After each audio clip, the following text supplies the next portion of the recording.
आपसे आखिरी सवाल मैं पूछना चाहूंगी, आप क्या अपने आप को एक तरह से एक रिलक्टेंट पॉलिटिशियन मानेंगे? क्योंकि एवरीबडी टॉक सो मच कि your first love is wild life photography. मैंने भी आपकी तस्वीरें बहुत देखी है, बहुत खूब तस्वीरें हैं। Thank you. एक बात जरूर, मैं बाला साहब भी तो कलाकार है। आज ये जो एम्पायर मैं कहता हूँ, इतने सारे लोग उन्होंने मेरे साथ जुड़े हुए हैं, ये एम्पायर जो है वो उनकी कार्टून की कमाल है। और कलाकार जो है बाला साहब, उनका मैं कलाकार बेटा हूँ। मैं मानता हूँ हर किसी को हॉबी की आवश्यकता होती है। जैसे हमें जीने के लिए ऑक्सीजन की आवश्यकता होती है, हम तो बातों में भी सांस तो लेते रहते, सांस रुकती नहीं, वैसे एक हॉबी की आवश्यकता होती है। नहीं तो क्या होता है कि लोग पागल हो जाएंगे।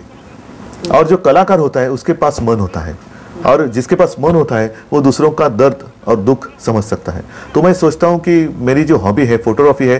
पहले मैं ड्राइंग भी करता था, आज भी कभी वक्त मिलता है तो मेरे बेटे के लिए मैं ड्राइंग करके देता हूँ, तो मजा आती है उसमें। एक 2-5 मिनट्स थोड़ा सा डाइवर्शन होता है। But are you a reluctant politician? Reluctant कैसे? मतलब कि आपका मन अगर आपको चूज करना होता तो शायद आप पॉलिटिक्स में नहीं आते।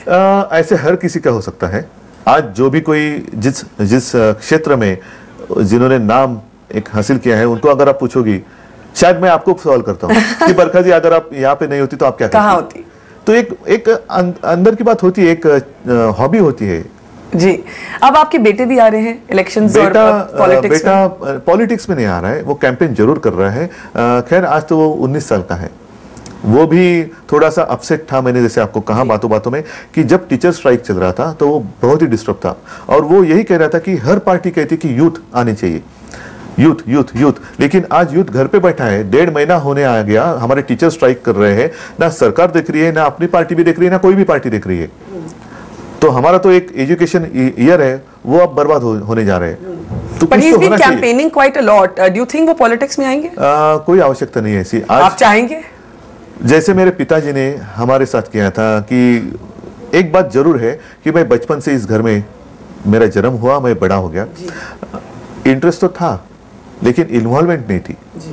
और जब मैंने देखा कि मेरे पिता इतने कष्ट कर रहे हैं और मैं उनको सिर्फ बैठे बैठे देखते रहूं, तब मैंने क्या किया, शुरुआत मैंने सामना, जो एक आज हमारा अखबार है, सामना के निर्माण में मैंने रिस्पॉन्सिबिलिटी ली।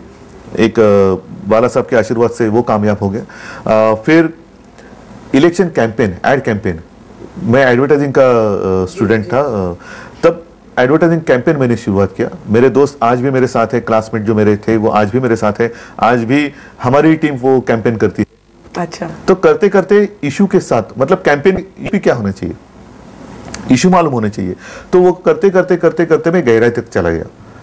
और किसी ने मुझे ये नहीं कहा, ना ही बाला साहब ने कहा कि आप आओ, तो अपने आप ही हो गया। हाँ, फिर लोग आते थे, शिवसैनिक आते थे कि उद्धव जी आप चलो। तो अगर उस तरह से नेचुरली हो जाए दित्या के साथ, नहीं, आदित्य के साथ, आदित्य को एक्सेप्ट करना या नहीं करना ये शिवसैनिक और लोग तय करेंगे। एक आखिरी बहुत फाइनल क्वेश्चन, ये दूसरा तीसरी बार ये प्रॉमिस फाइनल क्वेश्चन है कि अगर शिवसेना और बीजेपी की सरकार, मुख्यमंत्री कौन बनेगा ये बाला साहब तय करेंगे। मैं यही पूछने वाली थी। आप क्या चीफ मिनिस्टरियल कैंडिडेट नहीं है? मैं सपना देखने वालों में से नहीं हूँ।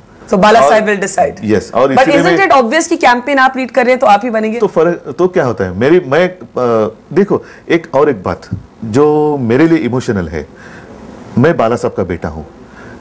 बाला साहब एक व्यक्ति ऐसी है जिन्होंने आज तक पावर उनके हाथ में थी, तब भी कोई ऐसी पोस्ट नहीं ली, जो भी कुछ आया वो लोगों को देते गए। मेरा कर्तव्य, मैं मानता हूं पुत्र कर्तव्य, कि बाला साहब को सुख और समाधान देना। एक पुत्र का अपने जीवन में सबसे बड़ा कर्तव्य क्या हो सकता है, तो अपने पिताजी को सुखी देखना, एक खुश देखना। वो मेरे लिए बहुत ही अहम बात है कि अपनी पार्टी को विजयी बनाना, और इसलिए मैं दिन रात एक कर रहा हूं, मेहनत कर रहा हूं। सौभाग्य की बात है, सारे शिवसैनिक मेरे साथ है, जनता मेरे साथ है। दूसरी बात, जनता, ये मेरा सपना हो गया। लोग बोलेंगे यार तू तेरे पिता को सुख देना चाहता है, हमारा क्या? तो मैं साथ साथ उनको भी एक समाधान देना चाहता हूं, और मेरी पार्टी सत्ता में आएगी तो वो मैं करके दिखाऊंगा। और आखिरी फैसला जो है मुख्यमंत्री का वो बाला साहब करेंगे। और वो इसलिए कि व्यक्तिगत सपना अगर कोई देखता है तो पागल हो जाता है।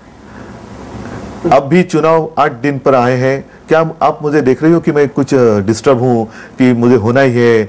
मैं शांत हूं। लेकिन सरकार किसकी बनेगी? सरकार जनता की बनेगी, शिवसेना भाजपा की बनेगी। चले, बहुत बहुत खुशी उदित साहब आपसे बात करके। धन्यवाद। जय हिंद, जय महाराष्ट्र।